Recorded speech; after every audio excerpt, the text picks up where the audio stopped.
La primera lectura tomada de la segunda carta del apóstol Pablo a los tesalonicenses nos muestra la gratitud del apóstol por aquellos hermanos de los cuales se siente orgullosos porque han permanecido firmes y constantes en su fe en medio de todas las persecuciones y luchas que sostienen, y sólo así se pone a la vista la justa sentencia de Dios que pretende concederles su reino, por el cual bien que padecen.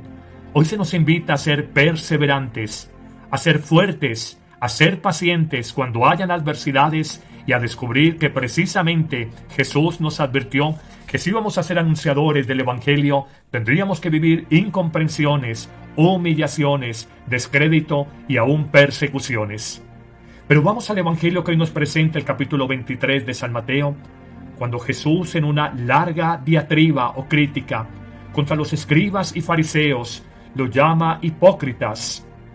Y ellos en el fondo son hipócritas, según señala Jesús, porque no entran ni dejan entrar a otros al reino de los cielos, con sus normas, con sus leyes, con sus exigencias. Diríamos de una manera muy coloquial, ni rajan ni prestan el hacha, no ayudan para nada en la construcción de una sociedad más justa y de hombres que verdaderamente quieran vivir el espíritu del Evangelio. También lanza una segunda invectiva cuando habla precisamente de esa hipocresía, porque se esfuerzan los fariseos haciendo largas caminatas, cruzando por mares para conseguir seguidores o prosélitos, y luego los dañan con sus enseñanzas torcidas, volviéndolos simplemente hipócritas y unos fariseos más como los demás.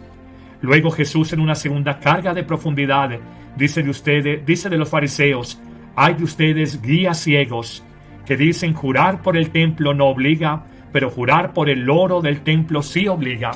Esto indigna grandemente a Jesús y le señala cómo el templo es más importante que el oro del templo, y que el altar es más importante que la ofrenda del altar, y que es una total ceguera, necedad, insensatez y, si se quiere, estupidez poner como ley humana absoluta la imposibilidad de jurar por el templo, pero sí hacerlo por la riqueza, el oro que contiene el templo, o decir no se puede jurar por el altar, pero sí por la ofrenda económica que se coloque en el altar.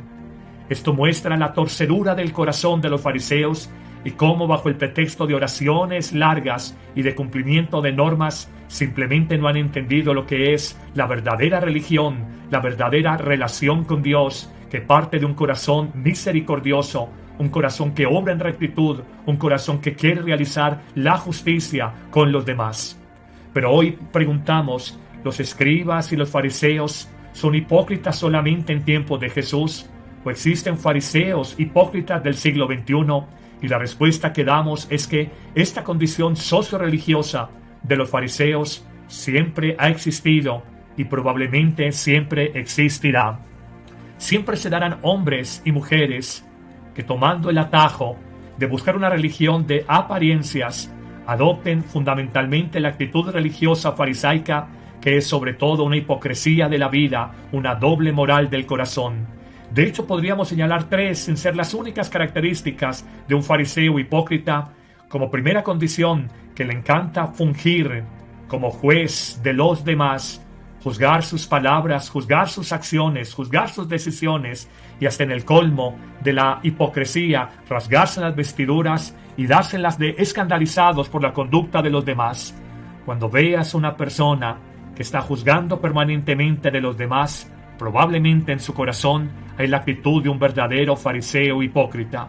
Médico, cúrate a ti mismo, al alcalde quien lo ronda, un burro hablando de orejas, son refranes de la sabiduría popular que nos invitan a mirarnos a nosotros mismos antes que juzgar, condenar y escandalizarnos por palabras o comportamientos de otros. Pero una segunda actitud del fariseo hipócrita es que siempre se respalda, se apoya en las leyes y en quedar bien en apariencias. El normativismo, el legalismo, el moralismo, esto es, un cumplimiento exterior de la ley o de la moral, pero no un cumplimiento en espíritu y en verdad de la ley o la moral, es muy propio de los hipócritas fariseos. Siempre apoyados en que se está afectando la institución, en que se está afectando la ley, en que se está dañando la imagen de una empresa, siempre existirán aquellos que desde la trinchera de la ley y de la norma y de sentirse de una moral más alta que los demás, juzgan con dedo acusador a los otros, desconfía de ellos y probablemente allí hay un hipócrita fariseo del siglo XXI. Finalmente, en una tercera actitud, sin que sean las únicas, el fariseo normalmente se siente mejor, distinto y con una superioridad moral, una superioridad académica, una superioridad en experiencia frente a aquellas personas que juzga. La vida nos enseña